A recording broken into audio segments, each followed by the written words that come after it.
के लहठी पर काला दोनों हाथे गोई। लव के लहठी पर काला दोनों हाथे गोई। खोपा में खोसल झीका मांग में लाव के टीका।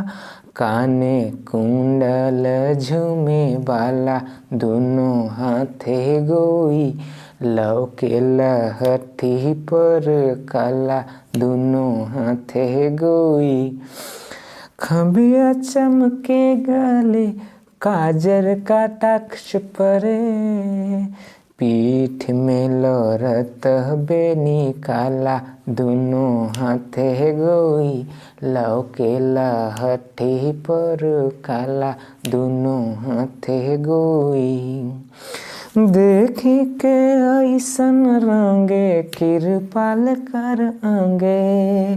तरंग गोविंद जी के लाला दोनों हाथे गोई। लव के लहठी पर काला दोनों हाथे गोई। हेलो दोस्तों, नमस्कार। स्टडी फॉर गोल्स में आपका स्वागत है। मेरा नाम है कमलेश महतो और हम लोग चर्चा कर रहे हैं नागपुरी भाषा एवं साहित्य के अंतर्गत बनकेबरा भाग 1 में कविताओं का जो संग्रह है उसके बारे में। और उन कविताओं की इस कड़ी में हमारी यह चौथी कविता है, मनमोहनी, कृपाल नारायण तिवारी द्वारा रचित। ठीक है, तो आज की इस कड़ी में हम लोग इसी कविता के बारे में बात करेंगे। तो कविता राग लुझर में है, जैसा कि मैंने आपके सामने गायन की है और इसका रस उसी में है, इसीलिए मैं सोचता हूँ कि थोड़ी उसी लय में कोशिश करी जाए। तो ये रही। अब देखते हैं कि इसमें कहा क्या जा रहा है। ऐसे तो बहुत सरल है, आप गाने से बहुत कुछ समझ गए होंगे, लेकिन फिर भी देखते हैं। लव के लहठी पर काला दोनों हाथे गोई। लव के लहठी पर काला दोनों हाथे गोई।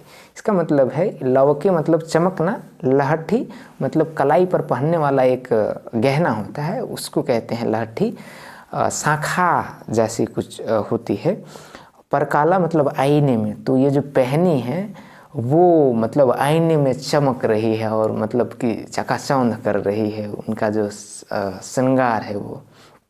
फिर अगली जो पद्यांश उसमें कह रहे, खोपा में खोसल झीका मांग में लव की टीका। और वो जो अपनी खोपा मतलब जुड़ा जो है बाल का, उसमें वो गाजरा खोपा जैसा कोई झीका मतलब एक आभूषण जो बालों में लगाया जाता है बालों की शोभा के लिए, उसको कह रहे हैं। तो वो झीका जो है वो चमकदार है, वो बहुत मनमोहक है। और मांग में क्या है, लव की टीका, जो टीका वो भी एकदम चमक रहा है।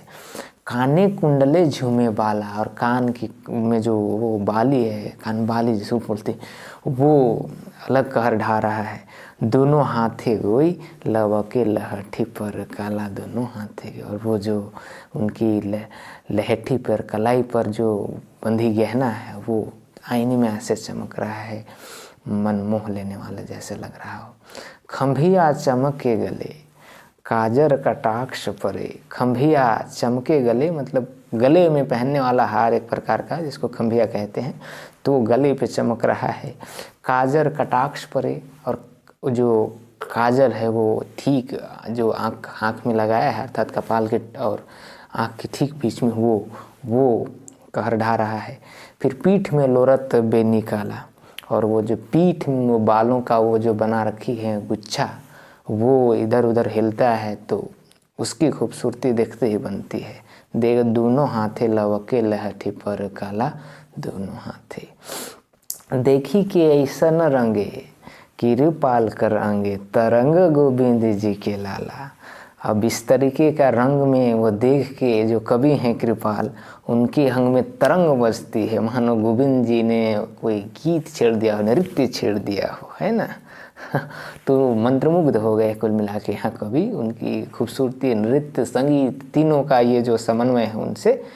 और फिर कह रहे हैं कि दोनों हाथे गोई, लव के लहठी पर काला दोनों हाथे गोई।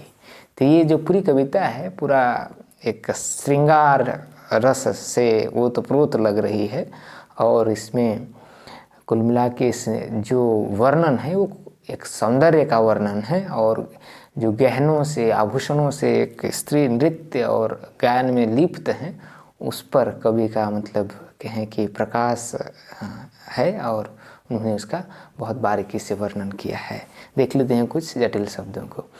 लहठी कहते हैं हाथ कर कलाई में पिंधे वाला एक तरह कर गहना। परकाला आईना। झिका केस में खोसे वाला गहना। खंभिया बाहीं में पिंधे वाला गहना। बेनी गांथल केस जेके चुटी भी कहल जाएला है। तो ये था आज का कविता। यही ख़त्म करते हैं आज की कविता को। यदि आप चैनल पे नए हों तो सब्सक्राइब कर ले, और आपको कोई सुझाव है तो सुझाव भी दे दीजिए। और आप अगर चैनल पे नए हैं तो सब्सक्राइब कर लीजिए, ताकि आपको अन्य जो वीडियोज अभी आएंगे वो आपकी उसकी जानकारी आपको मिलती रहे। चलिए, जोहार।